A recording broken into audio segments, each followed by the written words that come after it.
Namaskar. Good morning, my dear student and dear parents. I hope you are good at your health at your home. As you know, tomorrow onwards we are going to start our new session. To know more about the things that we are going to do in the new session, planning, and what are the special things that we are going to do this year, I am going to discuss with you. The first of all, I would like to start with the school timing, as it is very important. Some of the parents have discussed with me about the school timing, so I just want to discuss with you all. The school timing for this year will be, the reporting time will be 8:30 to 8:40, and the school will commence from 8:40 to 3 o'clock.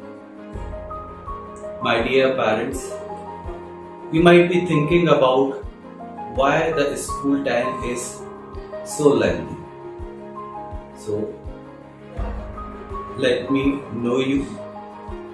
The academic timing for the school is 9 o'clock to 2 o'clock, and after 2 o'clock the school is going to have the hobby.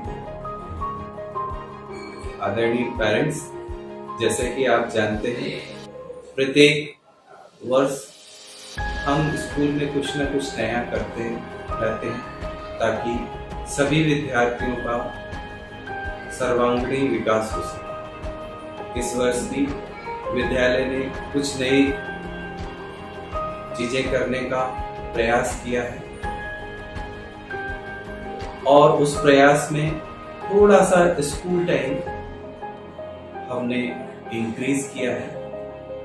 नए सत्र में बच्चों का school time 8:40 से लेके दोपहर 3 बजे तक होगा, जिसमें उनकी शैक्षणिक गतिविधियां 9 बजे से 2 बजे तक होंगी, और 2 बजे के बाद 3 बजे तक जो 1 घंटे का समय है उसमें हॉबी क्लब होगा।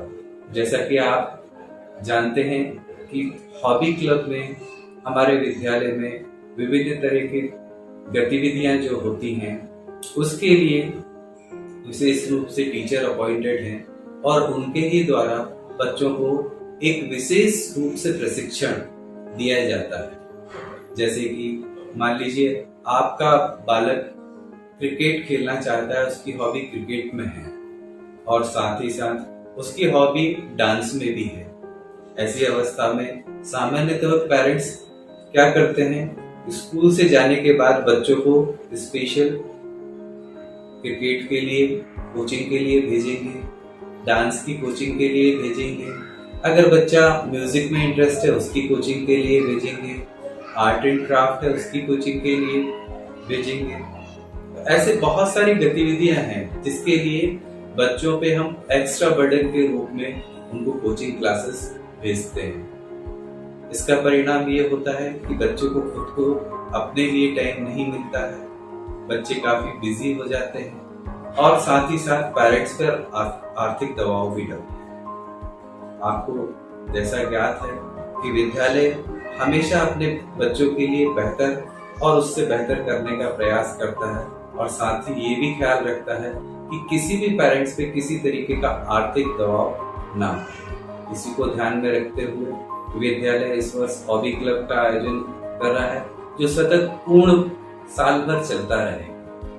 प्रत्येक बच्चों को ऑप्शन होगा कि वो कम से कम अपनी 2 हॉबियां स्कूल में लिखित रूप में जमा कराएं, जिसमें एक मेजर हॉबी होगी जो हफ्ते में 3 दिन बच्चा उसकी प्रैक्टिस करेगा, और जो माइनर हॉबी होगी उसमें वो 2 दिन प्रैक्टिस करेगा।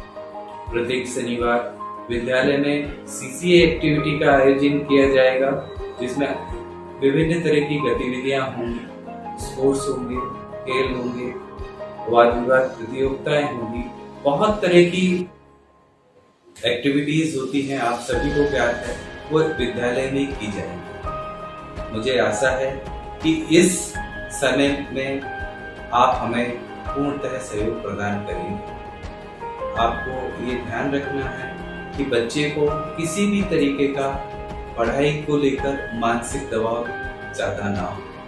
हम चाहते हैं कि बच्चों में ऐसी आदतें का विकास हो जो उनके सर्वांगीण विकास में सहायक हो। आप जानते हैं कि विद्यालय द्वारा एक होमवर्क टाइम टेबल भी बच्चों को दिया जाता है, जिसके दौरान प्रत्येक दिन बच्चों को सिर्फ 2 ही विषय का होमवर्क करना होता है। विद्यालय ये सुनिश्चित करेगा कि उन प्रत्येक दिन 2 विषय का होमवर्क ही बच्चों को मिले और वो अपना होमवर्क स्वतः अपने मन से कर सके।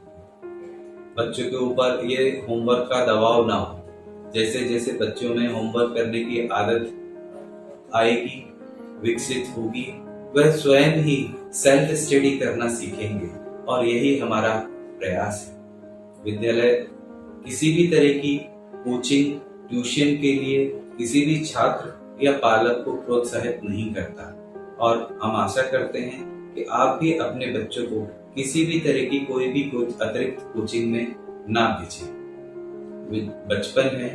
बचपन में आप और हमने काफी अच्छा समय व्यतीत किया है और हम चाहते हैं कि हमारे बच्चे भी एक अच्छा हेल्दी टाइम व्यतीत करें। विद्यालय से जाने के बाद बच्चों को उनके अपने इष्ट मित्रों के साथ खेलने का उचित समय मिले, होमवर्क करने का उचित समय मिले। कम से कम माँ बाप दिन भर में शाम के वक्त 1 से आधा घंटे बच्चे ने दिन भर स्कूल में क्या गतिविधि करी, क्या कार्य करा, आज कौन सी नई चीजें सीखी, उस पर जरूर बात करें। इससे बच्चा आपसे नजदीक होगा, अपने मनोभाव जो उसके अंदर बातें हैं वो आपको बता सकेगा, अपनी परेशानियां बता सकेगा। मुझे आशा है कि आप ये सभी प्रयास जरूर अपने बच्चों के साथ करेंगे।